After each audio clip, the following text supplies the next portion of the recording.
Hello friends, ഞങ്ങൾ ഇന്ന് പോണത് മലേഷ്യയിലെ 99 വണ്ടർലാൻഡിലേക്കാണ്.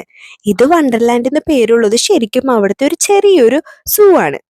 ടിക്കറ്റ് എടുത്തു കഴിഞ്ഞാൽ നമുക്കൊരു ബാൻഡ് കിട്ടും. അത് കെട്ടിത്തരാനാണെങ്കിൽ അവിടെ ഒരാളുണ്ട്. ഇത് എന്താവും നമുക്ക് കയ്യിൽ കെട്ടാറിയില്ലേ. അങ്ങനെ അതൊക്കെ കഴിഞ്ഞ് ഉള്ളിലേക്ക് കിടന്നപ്പോൾ ഒരു ആശാൻ തലയിൽ ഇരുന്നാണ് പോക്ക്. ഈ സൂവിന്റെ നടുവില് ലേക്ക് ഉണ്ട്. അതിന് ചുറ്റുമായിട്ടാണ് ഈ മൃഗങ്ങളുടെ എല്ലാം കൂട്. യാത്രയാകുമ്പോൾ കാണാൻ കുറച്ചുകൂടി നല്ല രസമായിരിക്കും. ഫുൾ ലൈറ്റിങ്ങാ. ഇനി നമുക്ക് ഓരോ അറ്റത്തു നിന്ന് തുടങ്ങാം. ഇവിടെ ചില മൃഗങ്ങളെ നമുക്ക് മടിയിലൊക്കെ വെച്ച് തരൂട്ടാ. അതിന് നമുക്ക് തലോടിച്ച് കുറച്ചു നേരം എടുക്കാനുള്ള അവസരമൊക്കെ ഉണ്ട്. എനിക്ക് പേടിയായതുകൊണ്ട് ഞാൻ എടുത്തില്ല. ഇതേ ഇവിടെ ഒരാൾ വായും പൊളിച്ച് നിൽക്കുന്നുണ്ട്. എന്തെങ്കിലും തരുമോന്ന് അറിയാൻ വേണ്ടിയിട്ടായിരിക്കും. ഇത് കണ്ട അടുത്ത ആള് കുണുങ്ങി കുണുങ്ങി വരുന്നുണ്ടല്ലോ. മിക്ക എണ്ണത്തിന് ഇങ്ങനെ അഴിച്ചിട്ടേക്കാണ്. പക്ഷെ ഒരു കാര്യം, ഇവർ ആ വരച്ച കളത്തിന്ന് പുറത്തേക്ക് ഒറ്റ എണ്ണം പോകുന്നില്ല. അവിടെ ഇങ്ങനെ ചുറ്റി പറ്റി കടങ്ങി നടക്കുക തന്നെ.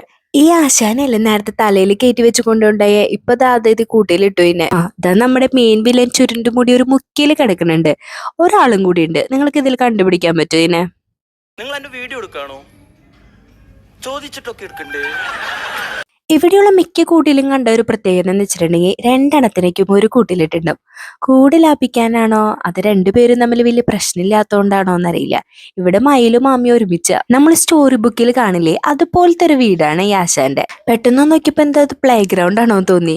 കുഞ്ഞു കുഞ്ഞു ബോളുകൾ ഇട്ട് കൊടുത്തിട്ടുണ്ട് അവർക്ക് കളിക്കാനായിട്ട്. ആർക്ക്? അവിടുത്തെ മൃഗങ്ങൾക്ക് തന്നെ. സത്യം പറയുകയാണെങ്കിൽ പണ്ടൊക്കെ എനിക്ക് എല്ലാ ചെവികളെയും ഭയങ്കര പേടിയായിരുന്നു. ഇപ്പോഴും നല്ല പേടി തന്നെയാ. ഞാനിങ്ങനെ തൊടനെ പോലെയൊക്കെ കാണിക്കലുള്ളൂ. ഒറ്റെണ്ണത്തിന് ഞാൻ അങ്ങനെ തൊടില്ല.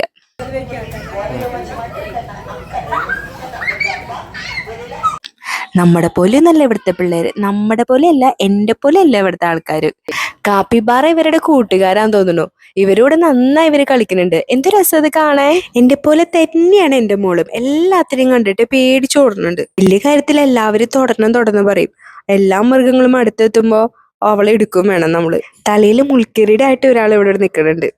ഈ കുട്ടിയാണ് കൂട്ടത്തില് നല്ല മിടുക്കി. എല്ലാ മൃഗങ്ങളും നിന്നു കൊടുക്കുന്നുണ്ട് അവൾക്ക് തൊടാനായിട്ട്. ഞങ്ങളുടെ ക്യാമറ കണ്ടപ്പോൾ ആൾക്ക് ചെറുതായിട്ട് ഒരു നാണം വന്നു. ഇതാണ് 99 വണ്ടർ ഫിഷ്. നല്ല വലുപ്പുണ്ടായിരുന്നു ഇതിന്. ഇവിടെ ലക്ഷറി ഹൗസ് ഉണ്ട്. നമ്മൾ എക്സ്ട്രാ പേയ്മെന്റ് കൊടുക്കുകയാണെങ്കിൽ നമുക്ക് കുറച്ചു നേരം അവിടെ ടൈമൊക്കെ സ്പെൻഡ് ചെയ്തിരിക്കാം. ചില്ലിന്റെ ഉള്ളിലായത് കാരണം അടുത്ത് വന്നപ്പോ ആൾക്ക് പേടിയായില്ല. ബർത്ത്ഡേ പാർട്ടിയൊക്കെ നടത്താൻ പറ്റിയ ഒരു അടിപൊളി സ്പോട്ടാണിത്. നമ്മൾ പറയുന്ന അനുസരിച്ച് അവർ കുറച്ചും കൂടി നമുക്ക് സെറ്റ് ചെയ്ത് തരുന്നതായിരിക്കും. ഇനി നമ്മുടെ മെയിൻ ആയിട്ടുള്ള കളികൾ ആരംഭിക്കാം. ഞങ്ങളുടെ കൂട്ടത്തിലെ ഏറ്റവും ചെറിയ ആള് വേഗം ഓടിപ്പോയിട്ട് ഒരു വലിയൊരു കുതിരയിൽ കയറിയിരുന്നു. അയ്യോ സോറി, കുതിരയല്ല, ജിറാഫ്. അപ്പൊ അവിടുത്തെ സെക്യൂരിറ്റി ഓടിപ്പിച്ചിട്ട് ആ ചെറിയ കസാരയിൽ പോയിരിക്കാൻ പറഞ്ഞു. ഒന്ന് വട്ടക്കൊക്കെ ഇറങ്ങിയിട്ട് ഞങ്ങൾ താഴെ ഇറങ്ങിയപ്പോ ഇവിടെ മിക്ക മൃഗങ്ങളും നിലത്ത് ഓടി കളിക്കാണല്ലോ. എൻട്രിക്കിന് ഒരു പേടിയില്ല. നല്ല കാര്യമായിട്ട് ഫുഡൊക്കെ കൊടുക്കുന്നുണ്ടായിരുന്നു. അതിനെ തൊട്ട് തലോടിയൊക്കെ നിൽക്കുന്നുണ്ടായിരുന്നു. ഞാൻ കണ്ടിട്ട് ആകെ ഷോക്കായി പോയി. ഞാൻ വിചാരിച്ചു ഇതിനൊക്കെ കാണുമ്പോ പേടിച്ചോടുന്നു. ചേട്ടൻ തൊടണാണ്ട് പനീറ്റിക്കൊന്ന് തൊടണെന്ന്. അങ്ങനെ അവളെ അപ്പരം മേലെ കയറിയിട്ടാണെങ്കിലും ഒന്ന് തൊട്ടു. ഇവരൊക്കെ തൊട്ട സ്ഥിതിക്ക് ഞാനൊന്ന് തൊടാൻ നോക്കിയതാ. തൊട്ട് ബാക്കിൽ ഒരെണ്ണുണ്ടായിരുന്നു. അങ്ങനെ ആ മിഷൻ സക്സസ് ആയില്ല. യാത്രയായപ്പോ ഇവിടെ ലേസർ ഷോ ഉണ്ടായിരുന്നു. അതിൽ കുറച്ച് ഭാഗങ്ങൾ നിങ്ങൾ കൂടി കാണിച്ചു തരാം.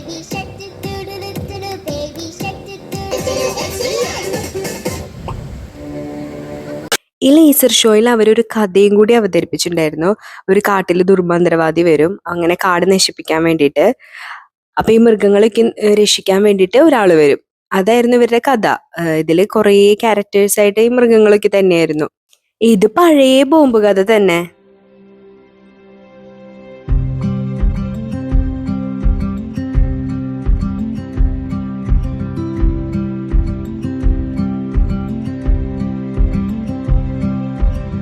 ഹെദറിന് എല്ലാം മനസ്സിലായ പോലെ കൈയടിക്കുന്നുണ്ടായിരുന്നു. ഒരു മലമ്പാമ്പിനെ വെച്ചിട്ട് രണ്ടുപേര്. ഒരു ചേച്ചി അപ്പുറത്ത് നിന്നിട്ട് എല്ലാം എക്സ്പ്ലെയിൻ ചെയ്ത് തമാശയൊക്കെ പറഞ്ഞ് ചിരിക്കുന്നുണ്ട്. ഞങ്ങൾക്കൊന്നും മനസ്സിലായില്ലെങ്കിൽ ഞങ്ങൾ ചിരിച്ചു. പിന്നെ അവര് പാമ്പിനെ പിടിച്ച് പല്ലെണ്ണി നോക്കാന്ന് പറഞ്ഞ് വായൊക്കെ തുറന്നു വെക്കുന്നുണ്ട്.